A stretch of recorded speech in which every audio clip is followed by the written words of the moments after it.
চিলমারি রৌমারী যে ফেরি সার্ভিসটি রয়েছে সেটি দীর্ঘদিন থেকে বন্ধ রয়েছে। এই মুহূর্তে আমি সেই জায়গাটিতে রয়েছি, ফেরিঘাটে, চিলমারি ফেরিঘাট। আসলে ফেরি যে দুটি রয়েছে সেটি বর্তমানে রৌমারীতে অবস্থান করছে। আমার ঠিক পিছনেই কিন্তু একটি অংশে ড্রেজিং চলছে।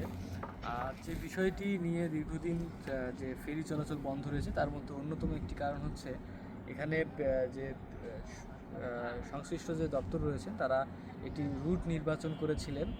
সেই যে একটি রুট করেছিলেন, ঠিক সেই জায়গাতে স্থানীয় যে লোক রয়েছেন, স্থানীয়রা কিন্তু সেটি তারা বাধা দেয়, যার কারণে কিন্তু ওই যে নতুন যে রুট হওয়ার কথা ছিল সেটি বন্ধ হয় এবং সেটি পরবর্তীতে বিভিন্ন যে কর্মকর্তা বা সংশ্লিষ্ট যারা রয়েছেন তাদেরকে নিয়ে সমঝোতার একটি বিষয় ছিল, সেটি কিন্তু সবশেষ সমঝোতা হয়নি।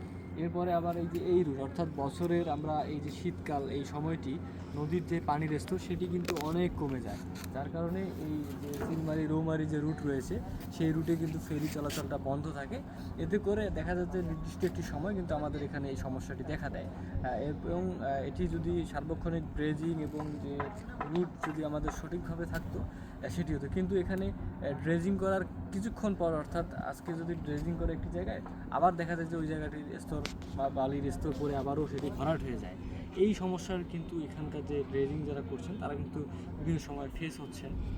তো আসলে এই যে ফেরি সার্ভিসটি কিন্তু আমাদের এখানে এই রুটে বেশ জনপ্রিয় হয়ে উঠেছিল, কিন্তু দীর্ঘদিন থেকে বন্ধ থাকার কারণে আবারও সেটি মুখ থুবড়ে পড়েছে, এমনটি কিন্তু আমরা দেখেছি।